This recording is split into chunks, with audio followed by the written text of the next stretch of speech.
Everything I touch turn to gold.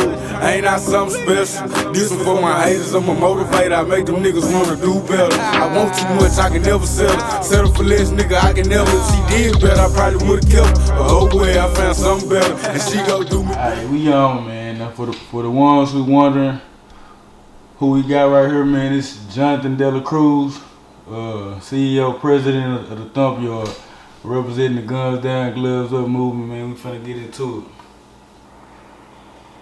Yes, sir. Yes, sir. I appreciate you having me, brother. I know we've been trying to get this done for a little while, but we're here now, man. So I appreciate it. No doubt. For the people who don't know, where you from and where did you grow up at, and what was it like growing up where you grew up? Yeah, so I was born in Silver Spring, Maryland. My mother is from El Salvador, and my father is Dominican, from the Dominican Republic.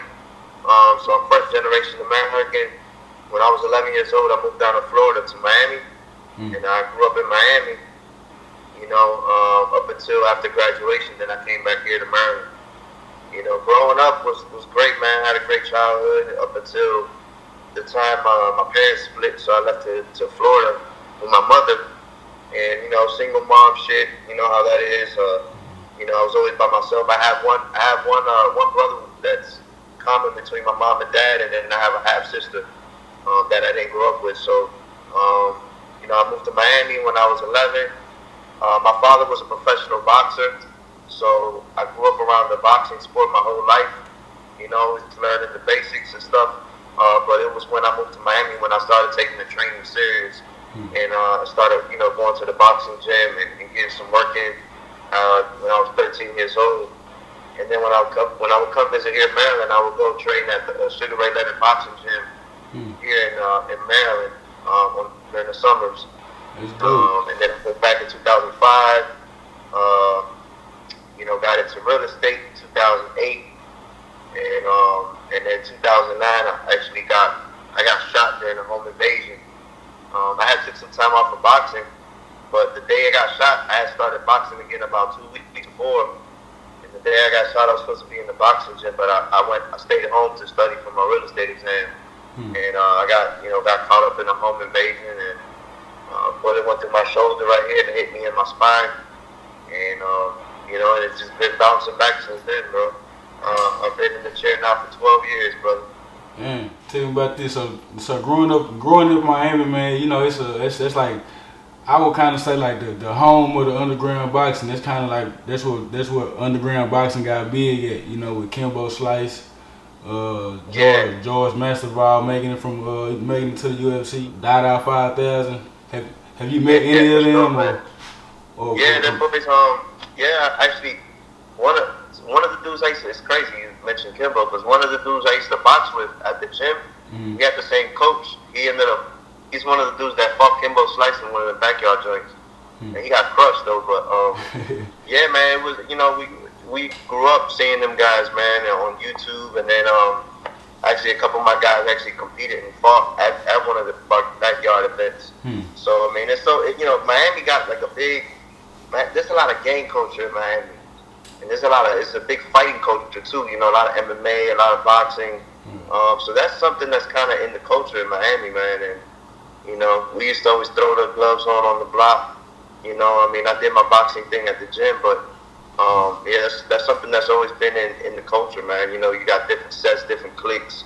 You go to one area, one little club, and then you got different people from another area, so there used to be a lot of shit popping off. Alright, so you mentioned that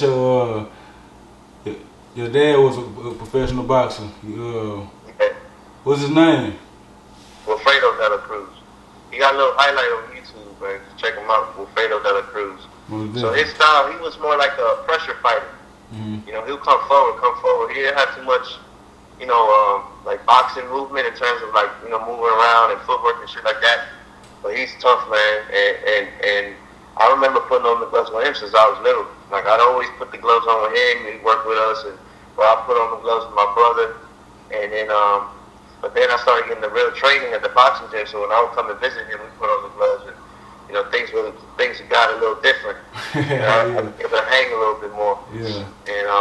And I used to get some good work with pros, man. I was 15. 14, 16, getting in the ring with some professional fighters, man, 30-year-old grown men. And I got a lot of good experience, man, a lot of good work, you know. So the Thump Yard arose out of me having boxing as my passion, you know what I'm saying? Like, I grew up, that's just like another love of mine. And then, you know, the whole gloves up, guns down movement, man, I wanted to just be able to share my story.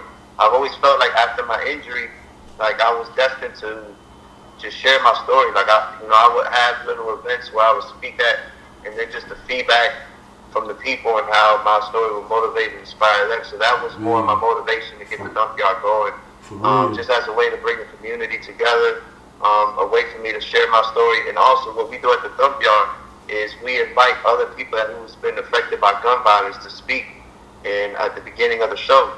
So you know what I'm saying? We've had people, another kid that I met through the Thump Yard actually, that was recently shot about 8 months ago. He's only 20 years old, man. He's paralyzed from like the stomach down. He uses a wheelchair. We had a guy that was recently shot on 420 of this year, who was shot 5 times in DC. He's been out to speak. At our last event, we had a guy that got shot 3 days ago, like last week. The dude wanted to fight. Like, nah, you can't fight right now. You just got shot. But he support the movement so hard, man, that he just wanted to come out and show love, you know? Most definitely. It's dope what you got going on, bro. At what level did you get to before you got shot? Was you still fighting at the amateur level? Yeah, I was always fighting at the amateur level. So before I got shot, so I didn't really. So the gym, all the gyms I was at in Miami were like pro gyms. So it was mostly pros in the gym. There weren't too many really amateurs, so I really didn't get around too much on the amateur circuit. But when I got shot, once I moved over here, and I started training again at the Sugar Ray Leonard boxing gym out here in Palmer Park, I really, you know, I strapped on the gloves again. I was like, man, if I'm gonna put these gloves on, I gotta really at least get to the Golden Gloves or compete, you know, to the amateur ranks, man. Because you know, I mean, from what I know, I had skill. You know what I'm saying? I had skill. I've been in there. I mixed it up with some great fighters, man. Some good pros. I've been in there with Angel Friolo, which is like a bantamweight world champion. I've been in there with Roberto Benitez, which he was on the Olympic team. You know, I've been in there. You know, my regular sparring partner had like 300 amateur fights. You know what I'm saying? So I've been in there with a lot of good people, man.